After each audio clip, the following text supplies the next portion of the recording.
शंकराचार्य स्वामी अभिमुक्तेश्वरानंद ने जिस तरीके से 370 को लेकर बयान दिया, उसके बाद रामभद्राचार्य ने स्वामी अभिमुक्तेश्वरानंद को लेकर बयानबाजी देने लगे। सीधे तौर पे उन्होंने कहा कि अभिमुक्तेश्वरानंद को ABCD नहीं आती।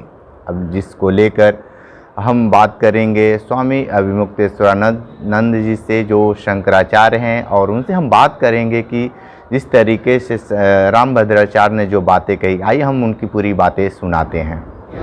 नहीं, हमारी कोई प्रतिक्रिया नहीं है। जो हमको उचित लगता है उसको बोलने का, उसको अभिव्यक्त करने का हमारा अधिकार है। भारत का नागरिक होने के नाते भारत में कोई घटना घट रही है, उसके बारे में अगर हमारा कोई विचार है और कोई पूछता है तो उसको हम बोल सकते हैं। किसी दूसरे का कोई विचार है वो अपना बोल सकता है। रामभद्राचार्य जी जो कुछ बोलते हैं हम उसमें तो कुछ नहीं बोलते हैं। तो ऐसी परिस्थिति में आप अपना विचार कहिए, हमको अपना विचार कहने दीजिए। तो वो कह रहे हैं कि इनको जानकारी नहीं है। उन्होंने कब हमारी परीक्षा ली कि इनको जानकारी नहीं है? दूसरी बात यह है कि क्या गौ हत्या के एवज में गौ हत्या की कीमत दे करके किसी हिंदू को कुछ चाहिए? ये सबसे बड़ा प्रश्न है। क्या हमको कश्मीर अगर गौ हत्या करनी पड़े तो गौ हत्या मंजूर है, लेकिन कश्मीर हमको चाहिए? गौ हत्या की कीमत पर कश्मीर चाहिए? देखिए, उदाहरण है, जब 48वां कांग्रेस का संविधान सम्मेलन हो रहा था, राष्ट्रीय सम्मेलन, ये मद्रास में संभवतः हो रहा था, तो वहाँ पर एक व्यक्ति थे जो कांग्रेस के नेता थे, हिंदू मुसलमान लड़ रहे थे। उस समय गांधी जी वहाँ गए, लेकिन बात नहीं बन रही थी। बहुत समझाया, लेकिन हिंदू मुसलमान आपस में एक दूसरे के साथ रहने के लिए तैयार नहीं हो रहे थे। ऐसे समय में वो व्यक्ति आए और उन्होंने कहा कि हमने बातचीत की है, हिंदू मुस्लिम एक हो रहे हैं, लेकिन कुछ शर्तों पर एक हो रहे हैं। तो गांधी जी सोने के लिए जा रहे थे, ये घटना रिपोर्टेड है गांधी जी की कथा में। सोने के लिए जा रहे थे, उन्होंने कहा कि अरे वाह, ये तो बहुत अच्छा है, अगर हिंदू मुस्लिम एक होते हैं तो बहुत अच्छी बात है। तो उन्होंने कहा साहब कुछ शर्तें हैं, वो एक बार आप देख लीजिए। उन्होंने कहा मुझे कुछ देखना ही नहीं है, अगर हिंदू मुस्लिम एक होते हैं तो कोई शर्त बीच में बाधा नहीं है, आप जो शर्तें हैं सब मान लो। ऐसा कह करके वो चले गए। उन्होंने शर्तनामा देखा नहीं।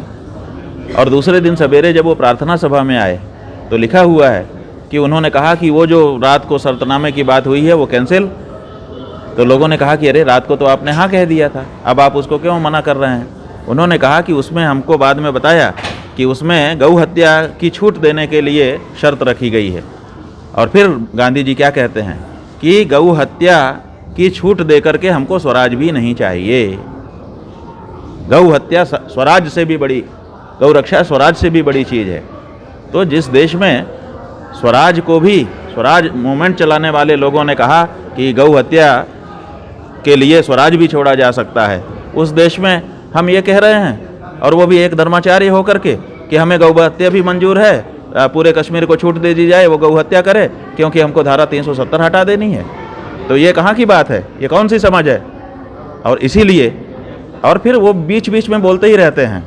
हमने तो बहुत धीरज रखा, लंबे समय से धीरज रखा, लेकिन जब वो बार बार बोलते रहते हैं तो कल हमने थोड़ा सा बोल दिया। ज़्यादा हम उनके बारे में कुछ नहीं बोलना चाहते हैं। उनके अपने विचार हैं, वो अपने विचार प्रकट करें, हमें कोई दिक्कत नहीं है। लेकिन किसी का नाम लेकर के आप उसके बारे में कुछ भी प्रश्न उठा दो कि वो जानते नहीं है, वो ये नहीं है, वो ये नहीं है, तो ऐसी जानकारी आपकी भी नहीं है महाराज, ये भी जान लीजिए। सनातन की बात करने वाले लोग, चाहे केंद्र सरकार हो, चाहे यूपी में उत्तर प्रदेश की सरकार हो, और इस तरीके से जो मुहिम आपने छेड़ रखा है गाय माता को लेकर, ये सारे लोग एक प्लेटफॉर्म पे क्यों नहीं आ रहे? देखिए, सबका पता चल रहा है कि कौन कितना हिंदू है। अब यही तो थर्मामीटर लग गया ना गौ माता का, इसी से सबका पता चल जा रहा है कि कौन कितना हिंदू है। और 6 महीने में आपको एकदम स्पष्ट हो जाएगा कि कौन कितना हिंदू है और कौन कितना हिंदू नहीं है।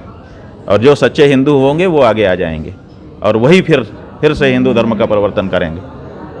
गाय के लिए जो नहीं खड़ा हो सकता खुल करके, वो काहे का हिंदू है? आप हिंदू हिंदू कहते हो और गौ हत्या को जायज कर देते हो, गौ हत्या की छूट करवा देते हो, गौ मांस का विक्रय करते हो। ये सब कैसे कोई हिंदू कर सकता है? इसलिए ये जितने लोग नकली हिंदू बन करके घूम रहे हैं उन सब की कलई खुलने वाली है। अब तो ये तय हो गया भारत में कि जो लोग गौ हत्या का समर्थन करते हैं वो कसाई हैं और जो गौ रक्षा करना चाहते हैं वही हमारे भाई हैं।